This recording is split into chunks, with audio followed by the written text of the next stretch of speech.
आज हम पाठ 14 खान पान की बदलती तस्वीर पढ़ेंगे और मैं ये बताना चाहती हूँ कि इसका अर्थ क्या है।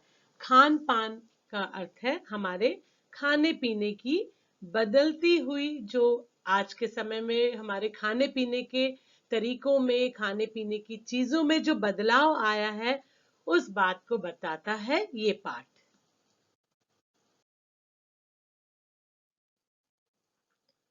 इस पाठ के लेखक हैं प्रयाग शुक्ल जी और आपका जन्म 28 मई सन 1940 को हुआ।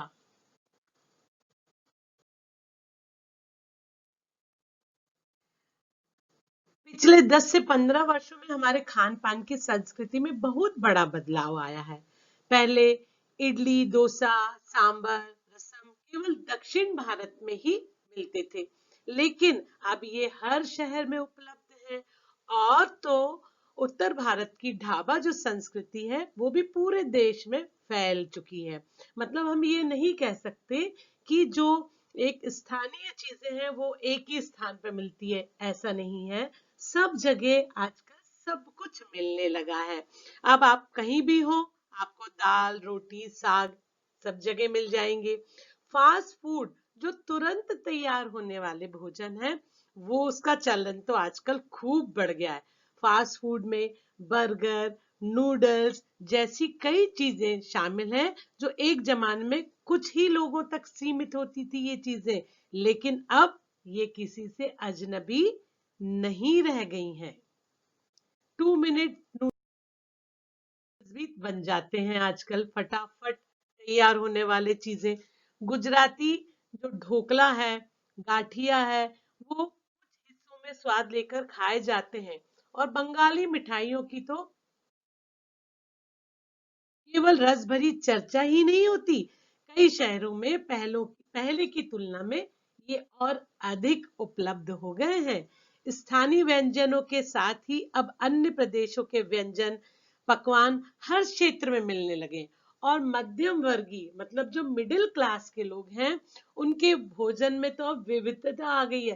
पहले साधारण जो खाना बनता था, लेकिन दाल चावल सब्जी रोटी, लेकिन इनके समय के बदलाव के कारण आजकल जो मिडिल क्लास फैमिली के परिवार है, जो उनके खानों में बहुत सी चीजें अन्य अन्य प्रकार की भी दिखने लगी हैं। कुछ चीजें और भी हुई हैं, जैसे कि बहुत पहले के समय में अंग्रेजों के टाइम पे ब्रेड केवल बहुत साहबी मतलब बहुत बड़े जो अफसर लोग हैं उनके ठिकानों तक ही सीमित रहता था, लेकिन आजकल तो ब्रेड गांव कस्बों में भी पहुंच चुका है। और नाश्तों के रूप में लाखों परिवार के घरों में रोज तली और सिकी जाती है ये में ब्रेड। और कुछ स्थानीय व्यंजन भी इसके द्वारा तैयार किए जाते हैं, जैसे बम्बई की पाव भाजी, दिल्ली के छोले कुचले। दुनिया की बहुत सारी जो चीजें हैं वो आजकल हर शहरों में मिलने लगी हैं। अब मैं बात करूंगी आगे कि मथुरा के जो पेड़े हैं, वो मथुरा के पेड़े, आगरा के पेठे, नमकीन, अब वह बात कहाँ रह गई।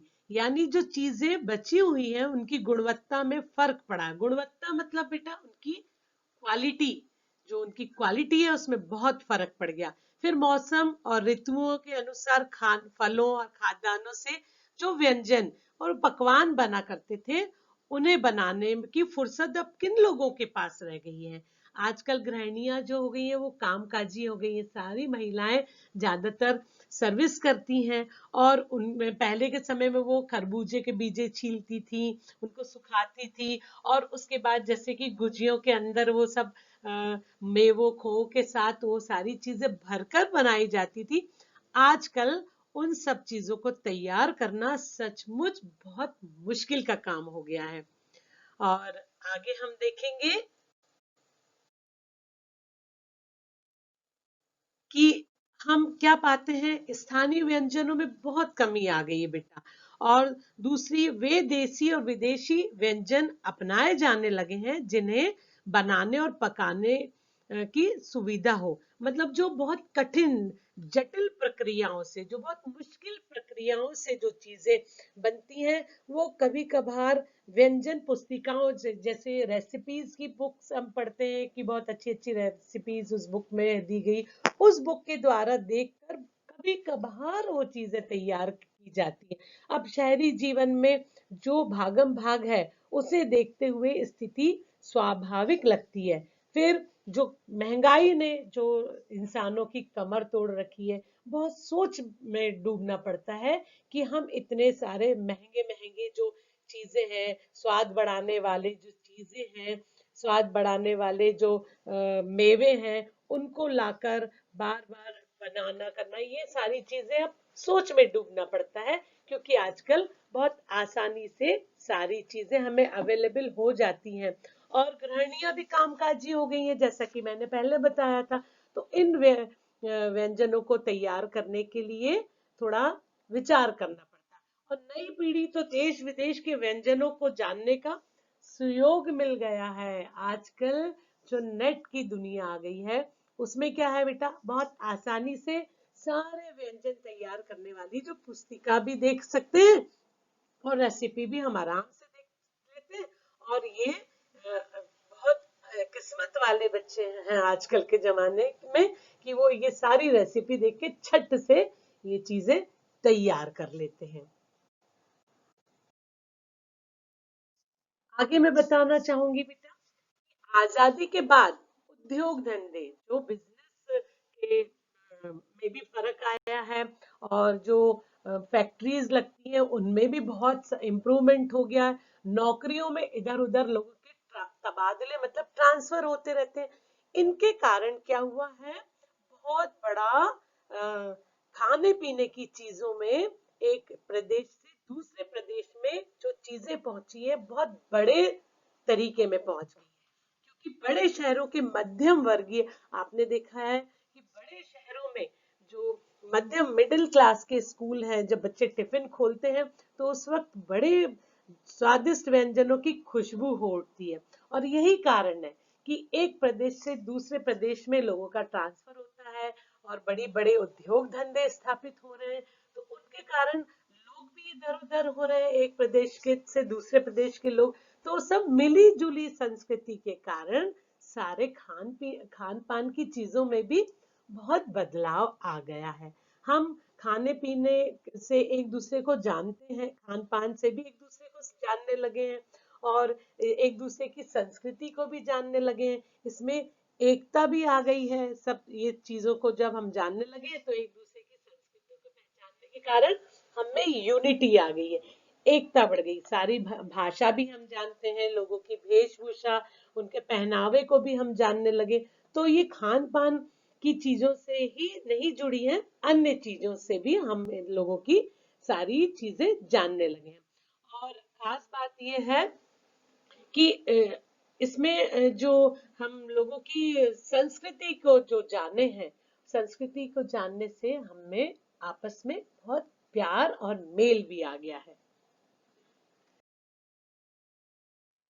आगे बताना चाहूंगी बेटा कि स्थानीय व्यंजन केवल 5 सितारा होटलों के प्रचार, जो उनका एडवर्टाइजमेंट के लिए ही नहीं छोड़ दिए जाने चाहिए।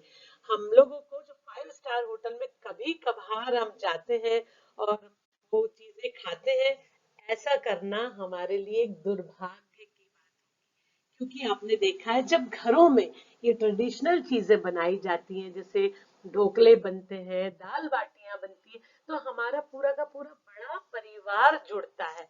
अगर हमारी छोटी फैमिली है तो हम अपने बड़े ताऊ जी के बच्चों को, ताऊ जी को, चाची जी को, सबको इनवाइट करते कि आज हमारे यहाँ कुछ स्पेशल बन रहा है। तो अगर हम इन चीजों को सिर्फ 5 सितारा 5 स्टार्स होटल में बैठ के खाएंगे, तो ये हमारी बहुत बदकिस्मती होगी, बहुत दुर्भाग्य होगा। ऐसे करके क्या होगा, हम लोगों से दूर हो जाएंगे। तो हमें ऐसा नहीं करना चाहिए, और हमें अपनी जो संस्कृति की स्थानीय जो चीजें हैं, संस्कृति से जुड़ी हुई चीजें हो, उनको जरूर घर पर ही बनाना चाहिए। ऐसे करके हम एक दूसरे से जुड़े रहेंगे। और बेटा मैंने देखा है कि आजकल आपने देखा ये कोई अचरज की बात नहीं है। जब हम प्रीति भोजों में जाते हैं, पार्टियों में जाते हैं, तो आपने देखा ढेरों वैरायटी के व्यंजन हमारे सामने रखे रहते हैं और सबका स्वाद हम चखने की कोशिश करते हैं। और उसमें क्या होता है, कुछ हमारे अलग विपरीत प्रकृति वाले, मतलब ऑपोजिट टेस्ट वाले भी व्यंजन हम परोस लेते हैं अपनी थाली में। मीठे के साथ हम खट्टा खाने लगते हैं, खट्टे के साथ दूध की चीजें खाने लगते हैं। तो इन सब चीजों का हमारी जो स्वास्थ्य पे है वो गलत असर तो पड़ता ही होगा, क्योंकि खान पान के तरीके बदल गए हैं। आप आजकल आपने देखा पार्टी में भी एक या दो वैरायटी नहीं, 10 वैरायटी नहीं, कम से कम 100 वैरायटी की चीजें परोसी जाती है और उसका हम मजा लेते हैं। और उस मजा लेने के चक्कर में हम हमारा सारा टेस्ट बिगाड़ लेते हैं। विपरीत प्रकृति वाले टेस्ट को भी हम अपनी थाली में परोस लेते हैं और अपना स्वास्थ्य हम बिगाड़ लेते हैं।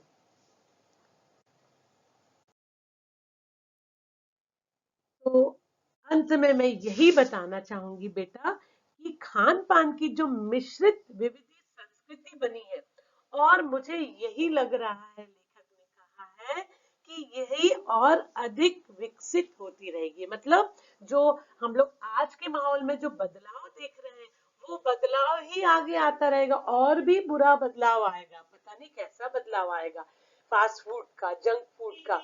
तो हमको इसको क्या ध्यान रखना है कि इससे विकसित होगी जो, उसे तरह तरह से जांचते रहना हमें जरूरी है।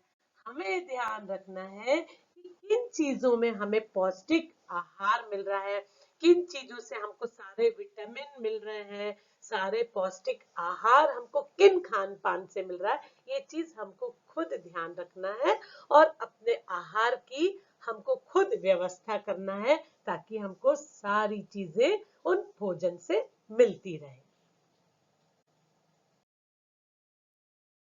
Thank you. मुझे उम्मीद है आपको ये पार्ट बहुत अच्छे से समझ में आया होगा, और ये भी हमको एक इस पार्ट से शिक्षा मिलती है कि चाहे कितना भी फास्ट फूड का जमाना आ जाए, लेकिन हमको हमारे आहार में क्या चीजें शामिल करना है, क्या नहीं शामिल करना है, ये हमारे ऊपर ही निर्भर है।